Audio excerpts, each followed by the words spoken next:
Okay. So basically I am taking 21 credits and then I have two internships and then I also tutor kids with learning disabilities for the Broomfield School District. So I couldn't exactly do the scavenger hunt because I'm on campus for literally just my classes and then I leave and I go to work 6 days a week. So I talked to Michelle and we figured out another solution. So I did a written piece of this, and then I'm also going to do this presentation on how I have applied the skills that I learned in ALP and CLP, like hands-on, in my internships. So, for some background, I work for Entrepreneurs Organization, which is a global organization connecting entrepreneurs in their local cities and then also globally. So, I worked specifically with the Denver branch and I worked with Denver events. So, I started back in June and then up until now. So, some of the events that I've done, I did like a pumpkin patch day with entrepreneurs and their families. I managed the retreat, which everyone came up to the Bolorado Hotel. There's about 200 people. So I do a lot of event management and event coordination for them. And then I also work for the Colorado Senate Democrats. I'm a legislative intern for Lisa Cutter, who is the assistant majority lead for like the Colorado Democrats. So those are the two positions that I'm going to be specifically talking about in this presentation. So the first skill that I use super heavily is conflict management. As you can assume, in government, there's a lot of conflict. Everyone is angry about something always.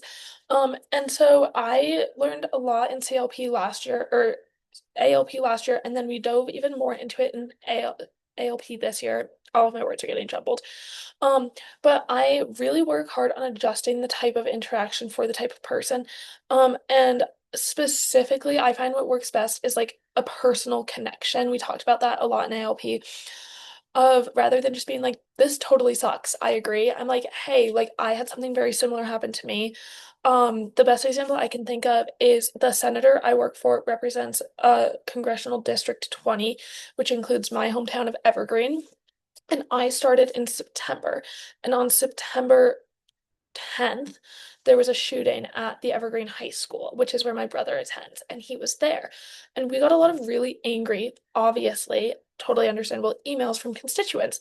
And I found that people were much more receptive when I responded rather than being like, this really is awful and we are doing everything we can. I would respond and be like, I agree. My brother was there, or, another one, my family member was there and I understand what you're going through. This is what we're doing.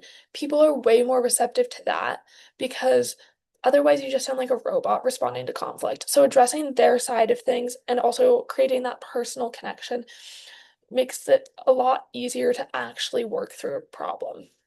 The next thing I do is I adjust based on background information. Obviously, the example I just gave also applies to that. But at my internship for event planning, I kind of knew those people because we were doing events together all year. And it was a group of like 200 people. So I really got to know them. So if like a woman walked up to me and was like, I really don't like this lunch, what can you do about that? I wouldn't be like, okay, yeah, let me see what I can do. I'd be like, no, I agree, that sucks. Would you rather have like chicken? And because I kind of like knew, somebody and I knew what they liked, I could kind of be proactive or I could respond with humor. Like some people respond really well if you're handling conflict through humor, some people don't. So, kind of knowing that and adjusting your conflict for each person worked really well. But obviously, that only works when you know the people. It doesn't work super well when you're emailing 100,000 people from a congressional district. The next thing that I talked about was the STAR method. So I had no idea that I was doing this when I was interning or when I was interviewing for my internships, but I just kind of like subconsciously did it, actually knowing like, okay, we're gonna start with a situation and then we're gonna end with the resolution or the results. Makes it way easier to organize, and I think personally it sounds way more professional than whatever jumbled crap I was giving in my interviews. I've also found that this works really well because I do a lot of networking in my current positions. I'm talking to a lot of entrepreneurs, a lot of lawyers, in my event planning internship, and then I'm talking to a lot of senators, other representatives. I recently met geez, Governor Polis, and so being able to actually have like a very organized train of thought and being like, oh yeah, like I actually just worked on this huge project that you've probably seen around Colorado and going through it and being like, well, I actually knew how to do that because although I've only worked in this position for like a few months, my previous position that I worked in for 4 years in high school tied in really well. So it's helped me a lot to network in my current positions. And then I also just started interviewing for some summer positions. And I feel like actually being able to organize what I've done currently in this method sounds really good in interviews. Okay, and then finally was active listening.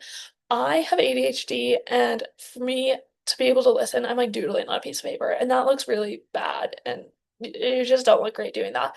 Now I'll tell people like in meetings, I'll be like, hey, by the way, like I have ADHD, I promise I'm listening. I'm just gonna draw 80,000 circles on this piece of paper. People are pretty understanding about that, especially because I work with a lot of like Gen Z and millennial people who don't really care that much and get it. But when I'm working with older people, you can't do that. Like anyone above the age of like 45 truly doesn't get that whatsoever. And so even if I'm completely zoned out, like this sounds so bad, but like if I'm zoned out in a meeting, but I'm sitting there and I'm like, yeah, and like doing body like movements and language of an act for somebody who's active listening, it makes people feel a lot better in meetings. I'm working a lot harder on actively listening, but that's really hard if you have ADHD. I've also found that it works really well in lectures because like even when I'm listening, I'm like behind a computer hunched over, like looking up, making eye contact with my professors every once in a while, nodding, like agreeing with what they're saying works wonders, especially now because I have been needing to get letters of rec from professors for a lot of internships. And I also need a faculty advisor for my honors thesis next year. Like actually showing that you're listening in lectures, especially when nobody else is, makes such a big difference and like personal connection with your professors. So those are just a few of the skills that I learned in CLP and ALP and how I apply them, like hands-on in internships that I currently have. Hey, thank you. How do I end this?